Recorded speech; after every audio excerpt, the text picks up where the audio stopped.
day my son-in-law told me I'd had a good run, I was standing in his kitchen holding a casserole dish I had carried across town on the bus because my car was in the shop.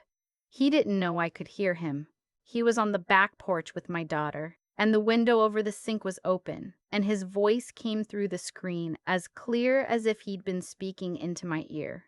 "She's 71, Heather. People that age have had a good run. We are not turning the spare room into a hospice so you can feel like a good daughter."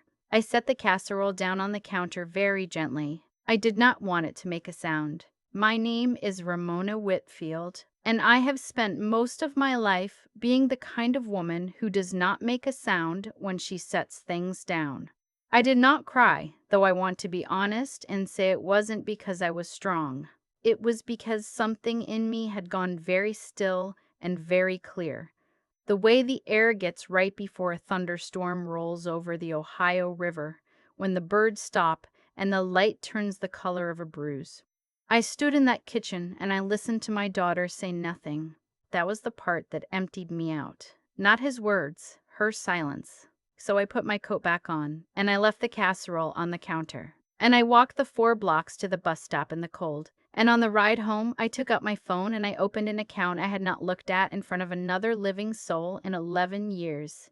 The number on the screen was $3,240,000 and some change. I looked at it the way you look at an old photograph of yourself, recognizing the face but not quite believing you were ever that person. My son-in-law thought he was managing the slow disposal of a poor old woman who'd outlived her usefulness. He had no earthly idea what I was sitting on or what I was about to do with it. Let me back all the way up, because if I just told you the ending, you'd think I was a vengeful old fool, and I am not. I'm something else. I'm patient. I was born in a coal town in eastern Kentucky in 1953, the 5th of 7 children, and we did not have 2 nickels to rub together. My father went down into the mines, and my mother took in laundry, and we ate a lot of beans and cornbread, and we were, by any honest measure, poor. I married Walter Whitfield when I was 19 because he was kind, and he had steady hands, and he wanted to get out of those mountains as badly as I did. We moved to Cincinnati in 1974 with 1 suitcase between us and $40, and Walter got a job at a tool and die shop. And I took in sewing, and then I went to night school and became a dental hygienist, which is not a glamorous thing to be, but it is a steady thing. And steady was all Walter and I ever wanted. We had Heather in 1979. She was our only one, after 3 miscarriages that I do not talk about, and so she was everything. I want you to understand that. Whatever I tell you about how she behaved later, you should hold it against the fact that for the first 30 years of her life, I would have walked into the river for that girl without a second thought. Here's the part nobody knew. In 1986, Walter and a man he worked with, named Sheldon Pruitt, started tinkering in our garage on the weekends. Walter had an idea for a clamping fixture, a little machine shop thing. I never fully understood it, but it solved a problem that apparently a great many machine shops had. They got a patent in 1989. They licensed it to a manufacturer out of Indiana. And for about 15 years, that patent paid us a royalty check every quarter that was never enormous but was always there, like a second small salary that showed up in the mail. Walter, God rest him, did not believe in spending money you didn't have to spend. We kept our little 3-bedroom on Hartwell Avenue. We drove our cars until they died, and every quarter that royalty money went into an account that Walter managed. And then, after he taught me how, that I managed, and it sat there, and it grew. And we let a man named Curtis Lindquist at the credit union help us put it into index funds back when nobody talked about such things. And it grew some more. Walter died of congestive heart failure in the spring of 2013. He was 63. We had just under $900,000 at the time, and a paid-off house, and I was a 59-year-old widow who suddenly had nobody to talk to over coffee in the morning. The grief of it nearly took me under. But I kept doing what Walter and I had always done. I lived small. I left the money alone, and it kept growing, the way a thing left alone in the dark sometimes does. until 11 years had passed and the number had become something I genuinely could not have imagined when I was a girl eating beans in Kentucky. I never told Heather. I want to explain why, because I've turned it over in my mind 1,000 times. It wasn't shame, and it wasn't suspicion. Not at first. It was Walter. The last real conversation we had in the hospital, he held my hand and he said, "Mona, don't let that money change how anybody treats you. You find out who loves you first, then you decide what they get." I thought it was the morphine talking. I know now it was the wisest thing the man ever said to me, and he said a lot of wise things over 40 years. Heather married Greg Tolliver in 2008. He sold commercial insurance, and he had a loud, confident way about him that I mistook, in the beginning, for warmth. He called me Ramona right off, never Mom, which I told myself was just modern. They had my granddaughter, Renna, in 2011, and my grandson, Beck, in 2014. And those two children are the great joy of the back half of my life. And I will get to them, because they matter to this story more than the money does. For years, things were ordinary. We had Sunday dinners. Greg complained about his clients and his commute and his cholesterol. Heather worked part-time at a pediatric office and ran herself ragged. I babysat. I drove Renna to ballet and Beck to whatever they're calling T-ball these days. I was useful, and I was glad to be useful. And I did not look too closely at the way Greg's eyes sometimes slid over me at the dinner table like I was a piece of furniture that had been in the room too long. Then, in the fall of 2022, things began to shift, the way they always do. Not in one big crack, but in 100 small ones. Greg got laid off. The commercial insurance world contracted, or he got crosswise with somebody. I never got the straight story. They had bought a house in Mason that was too big for them, with a mortgage that assumed his income would always go up and never down. Heather called me one evening in November, and I could hear in her voice that she'd been crying, and she asked, in that careful roundabout way people use when they're ashamed, whether I might be able to help them with a few months of the mortgage. Just until Greg landed something. Now here's where I made my choice, and I made it with my eyes open. I had the money. I could have written them a check that would have made the whole problem vanish like fog. But Walter's voice was in my ear. Find out who loves you first. And so instead I said, "Why don't I come stay with you all for a while? I'll close up the house on Hartwell. I'll pay you rent, and that'll free up money for you. And I can watch the kids so Heather can pick up more hours." I framed it as me being the one who needed something. I said the house was too quiet, that I was lonely, that it would do me good.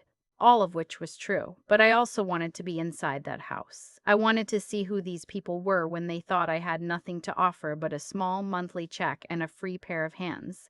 They jumped at it. I moved into their spare bedroom in January of 2023.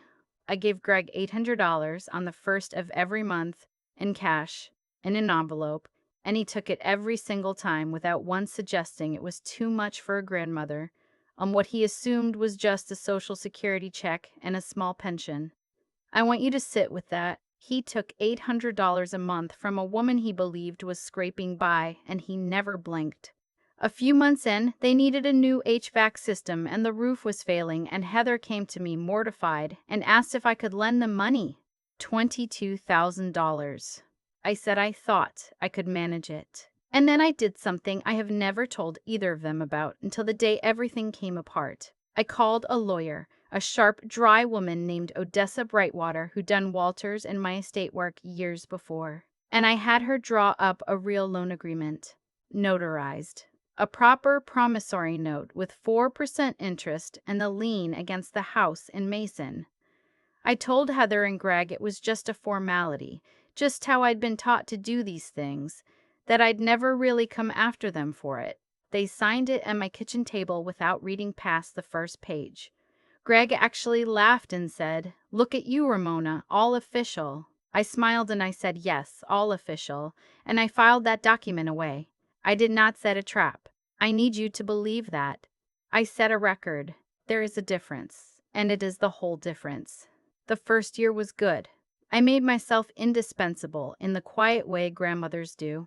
I learned which of Rena's friends were kind to her and which weren't. I sat up with Beck through a bad bout of croup, steaming up the bathroom at 2 in the morning while his parents slept. I packed lunches. I read to those children every night. Beck liked the same dinosaur book, 90 Nights, running, and I never once told him to pick another. I gave Greg his envelope. I kept my opinions to myself. But the small cracks kept widening. Heather started signing me up for things without asking. School pickups, dentist appointments, a whole Saturday driving Rena's Girl Scout troop because the other mother bailed. I'd find out at 4 in the afternoon that I was expected somewhere at 5. Greg stopped saying thank you and started saying things like, "Don't you have your shows to get to?" when I lingered at dinner.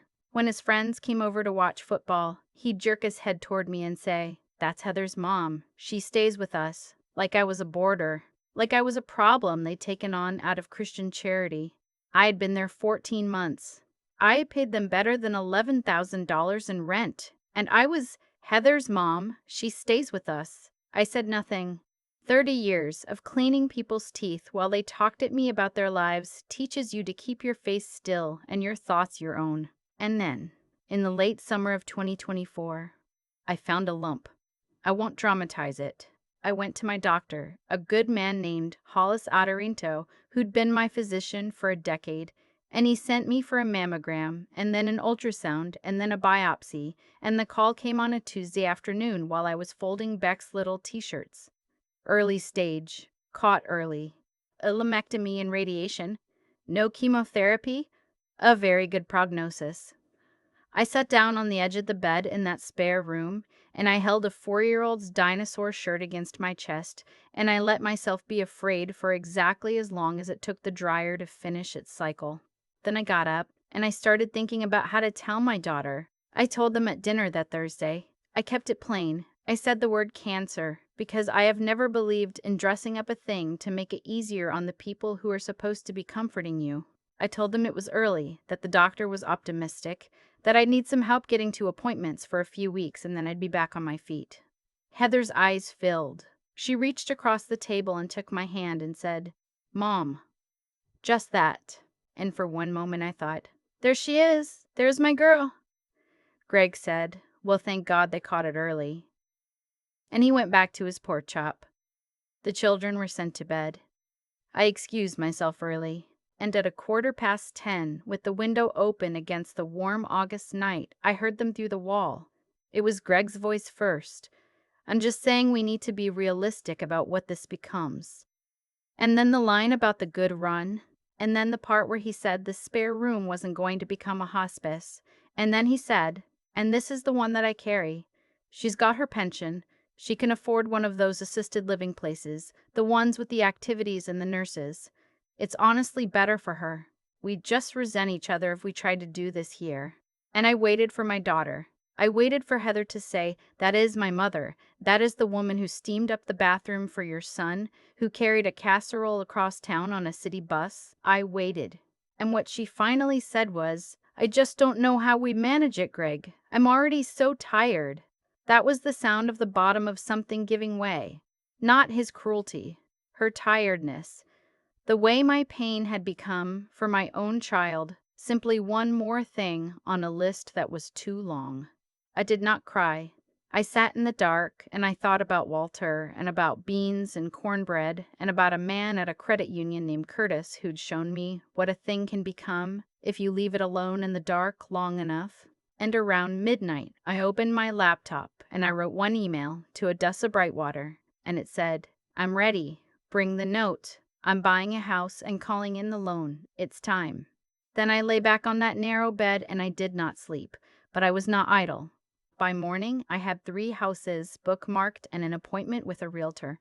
Greg found me in the kitchen at 7, rehearsing something behind his eyes, pouring his coffee like a man about to give a speech. "Ramona," he started, "I think we need to have a conversation about the long-term plan here." "You don't need to," I said. "I heard you. Both of you." The windows were open. The color went out of his face in stages, like watching a sunset run backward. "I'm going to find my own place," I said. You'll have your spare room back inside the month." And I picked up my pocketbook and I walked out the front door while he stood there holding his coffee with both hands. And Heather appeared at the top of the stairs in her robe, and neither one of them said a word that could stop me, because there were no such words, and somewhere in them they knew it. The realtor was a brisk, fine woman named Delphine Castellano, who'd been recommended by Odessa, and she showed me 4 houses in an afternoon. The third one stopped my breath at the front walk. A brick bungalow in Hyde Park, 2 stories, a sun porch that caught the morning light, a dogwood in the back that would have made Walter weep. It was so much like the one his mother had grown in Kentucky. Built in 1931, asking $490,000. Cash, I told Delphine. Full asking. Full asking. How fast can we close? She didn't blink. 2 weeks if they're motivated. They were motivated. I signed the papers in Odessa's office 3 days later, and Odessa slid the folder across the desk with the look of a woman who'd been keeping a secret for 11 years and was finally allowed to set it down. I moved out on a Tuesday morning while the kids were at school and Heather was at work, and Greg was off interviewing for some job I never learned the outcome of. I left an envelope on the kitchen counter with that month's $800, the house key, and a note that said, "Thank you for having me. I've found a home of my own. Tell Rena and Beck their grandmother loves them more than her own breath, and that I'll be seeing them soon. Ramona." Then I drove to Hyde Park with the radio on, and I let Patsy Cline carry me the whole way there, and the house was mine, my name on the deed. Bought with money my Walter and I had pulled out of a garage and a patent and 40 years of beans and cornbread, and never once spending what we didn't have to. Odessa made the call to Greg the following Wednesday. She told me about it after, in that flat, precise way of hers. She'd laid the documents out in order. The brokerage statement first $3,240,000, then the deed to the Hyde Park house, then the loan agreement with his signature on it, and the lien, and the demand for the full $22,000 plus interest, due in 60 days. She said Greg was quiet for a long time. Then he said, "Her mother has $3 million. And Odessa said, "Yes." And he said, "She's been handing us $800 a month." And Odessa said, that was her choice. He left me a voicemail that night, and I have listened to it more times than I'll admit. It wasn't anger. It was a man hearing for the first time the actual weight of what he'd done. "Ramona, I know you heard us. I know what I said. There's no excuse. I'm not calling about the money. I swear to God I'm not. I'm ashamed. Please." I did not call back. Heather called too, 6 times over 10 days, crying mostly. I listened to every message and I answered none of them. And I sat on my own sun porch and watched the dogwood. And I thought about what Walter said about grace, that it wasn't softness, it was aim. You spend it where it can take root. What broke me, in the end, was a boy who'd lost both his front teeth. Beck called on the 11th day from his father's phone, and he had that little whistle in his S's, and he said, "Grandma Mona, Daddy says you got your own house now. Rena's been crying. She thinks she did something." "She didn't do anything, did she?" I had to put my hand over my mouth. "No, baby," I said, "not one single thing. None of this is yours or your sister's to carry. You hear me? Are you still our grandma?" And Lord help me, that question opened something in my chest that I thought had sealed shut. "Every day for the rest of my life," I said. "That doesn't change. That never changes. You and Rena come Saturday. I'll make pancakes, and I've got a tree out back that needs 2 little people to tell me what they think of it." I heard him relay this to his sister, and her shriek came down the line like sunlight. The Saturday pancakes became the truest thing in my week. But I didn't simply forgive, and I want to be honest about that, because I know some of you would have walked away clean and never looked back, and I understand the pull of that, I do. But I had 2 grandchildren, and a daughter I had loved with my whole body for 45 years, and a son-in-law who had at least had the grace to be ashamed. So I set terms. I had Odessa put them on paper, and I handed them across Heather's dining table with both of those people sitting there hollow-eyed. The 22,000, reduced to 12, as an act of good faith, paid back at 400 a month, no interest. No further requests for money would ever be entertained. That part was permanent. Family counseling, the three of us, weekly, for no less than 6 months, and I would be in the room. The children would never again be made to carry adult weather. And one more thing, the thing Greg balked at, 40 hours each, the two of them, volunteering at an assisted living facility in Hamilton County.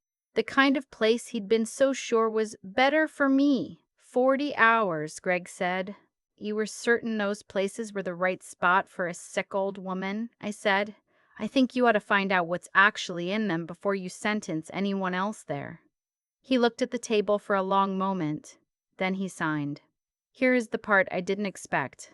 About 3 weeks after that, before the agreement was even formally underway, Heather started showing up at that facility on her own. She got assigned to a woman named Marguerite who didn't have family that visited, and Heather started staying past her shift.